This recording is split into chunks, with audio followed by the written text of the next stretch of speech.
स्वागत करते हैं फ्रेंड्स आप सभी का अपने चैनल ज्ञान मंथन पर। और दोस्तों आज के अपने इस वीडियो में हम आपको जानकारी देने वाले हैं गीता महात्म्य के अध्याय 2 के बारे में। तो चलिए दोस्तों बिना कोई देरी के हुए शुरू करते हैं इस वीडियो को। श्री भगवान कहते हैं, प्रिय अब दूसरे अध्याय के महात्म्य बतलाता हूँ। दक्षिण दिशा में वेद देता ब्राह्मणों के पुरंदरपुर नामक नगर में देव शर्मा नामक एक विद्वान ब्राह्मण रहता था। वह अतिथियों की सेवा करने वाला, स्वास्थ्यशील, वेद शास्त्रों का विशेषज्ञ, यज्ञों का अनुष्ठान करने वाला और तपस्वियों के सदा ही प्रिय था। उसने उत्तम द्रव्यों के द्वारा अग्नि में हवन करके दीर्घ काल तक देवताओं को तृप्त किया, किंतु उस धर्मात्मा ब्राह्मण को कभी सदा रहने वाली शांति नहीं मिली। वे परम कल्याणमय तत्व का ज्ञान प्राप्त करने की इच्छा से प्रतिदिन प्रचुर सामग्रियों के द्वारा सत्य संकल्प वाले तपस्वियों की सेवा करने लगा। एक दिन इस प्रकार शुभ आचरण करते हुए उसके समक्ष एक त्यागी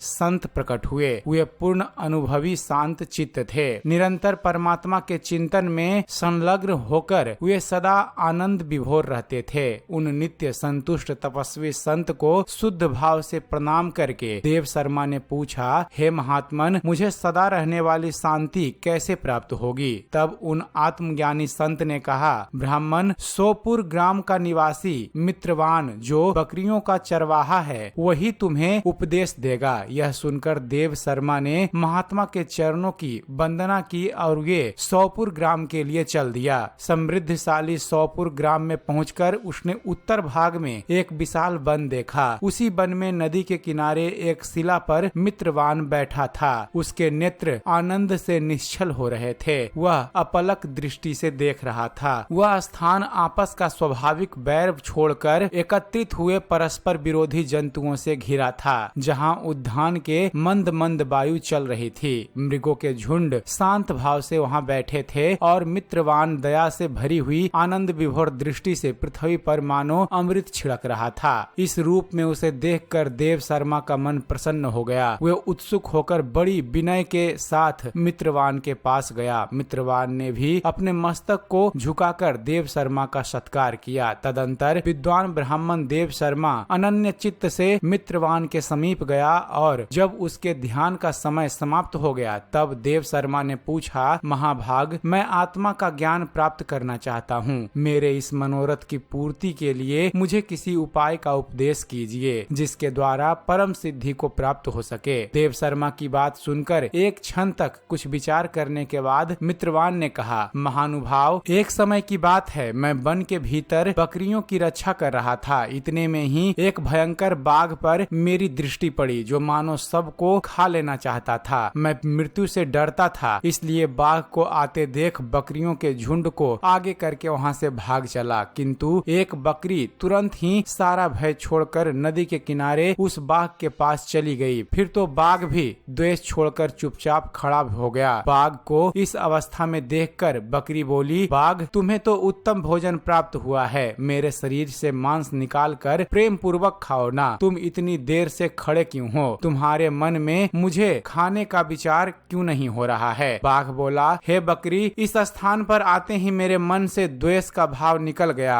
भूख प्यास भी मिट गई, इसलिए पास आने पर भी अब मैं तुझे खाना नहीं चाहता। तब बकरी बोली, ना जाने मैं कैसे निर्भय हो गई हूँ। यदि तुम जानते हो तो बताओ इसका क्या कारण हो सकता है? बाघ ने कहा, मैं भी नहीं जानता। वही सामने एक वृक्ष की शाखा पर एक बंदर था। चलो सामने उस वृक्ष पर बैठे बंदर से पूछते हैं। ऐसा निश्चय करके वे दोनों वहां से चले गए। उन दोनों के स्वभाव में यह विचित्र परिवर्तन देखकर मैं बहुत विस्मय में पड़ गया। इतने में उन्होंने एक बंदर से प्रश्न किया। उनके पूछने पर वानर राज ने कहा, श्रीमान सुनो, इस विषय में मैं तुम्हें प्राचीन कथा सुनाता हूँ। यह सामने वन के भीतर जो बहुत बड़ा मंदिर है उसकी ओर देखो। इसमें ब्रह्मा जी का स्थापित किया हुआ एक शिवलिंग है। पूर्व काल में यहाँ सुकर्मा नामक एक बुद्धिमान ब्राह्मण रहते थे जो तपस्या में संलग्न होकर इस मंदिर में उपासना किया करते थे। वे वन में से फूलों का संग्रह कर लाते और नदी के जल से पूजनीय भगवान शंकर को स्नान कराकर उन्हीं से उनकी पूजा किया करते थे। इस प्रकार आराधना का कार्य करते हुए सुशर्मा यहाँ निवास करते थे। बहुत समय के बाद उनके समीप किसी अतिथि महात्मा का आगमन हुआ। भोजन के लिए फल लाकर अतिथि महात्मा को अर्पण करने करने के बाद सुकर्मा ने कहा, महात्मा, मैं केवल तत्व ज्ञान की इच्छा से भगवान शिव शंकर की आराधना करता हूँ। आज इस आराधना का फल मुझे मिल गया, क्योंकि इस समय आप जैसे महापुरुष ने मुझ पर अनुग्रह किया है। सुकर्मा का ये मधुर वचन सुनकर तपस्या के धनी महात्मा अतिथि को बड़ी प्रसन्नता हुई। उन्होंने एक शिलाखंड पर गीता का दूसरा अध्याय लिख दिया और सुकर्मा को उसके पाठ और अभ्यास के लिए आज्ञा देते हुए महात्मा ने कहा, हे ब्राह्मण, इससे तुम्हारा आत्मज्ञान संबंधी मनोरथ अपने आप सफल हो जाएगा। ये कहकर वे बुद्धिमान तपस्वी महात्मा सुकर्मा के सामने ही उनके देखते देखते अंतर्ध्यान हो गए। सुकर्मा विस्मित होकर उनके आदेश के अनुसार निरंतर गीता के द्वितीय अध्याय का अभ्यास करने लगा। तदंतर दीर्घ काल के पश्चात अंतःकरण शुद्ध होकर उन्हें आत्मज्ञान की प्राप्ति हुई। फिर वे जहाँ जहाँ गए वहाँ वहाँ का तपोवन शांत हो गया। उनमें सर्दी, गर्मी और राग द्वेष आदि की बाधाएं दूर हो गई। इतना ही नहीं, उन स्थानों में भूख प्यास का कष्ट भी जाता रहा। भय का सर्वथा अभाव हो गया। यह सब द्वितीय अध्याय का जप करने वाले सुकर्मा ब्राह्मण की तपस्या का ही प्रभाव को समझो। मित्रवान कहता है, वानर राज के इस प्रकार बताने पर मैं प्रसन्नता पूर्वक बकरी और बाघ के साथ उस मंदिर की ओर गया। वहाँ जाकर शिलाखंड पर लिखे हुए गीता के द्वितीय अध्याय को मैंने देखा और पढ़ा। उसी का अध्ययन करने से मैंने तपस्या का पार पा लिया है। अतः भद्र पुरुष, तुम भी सदा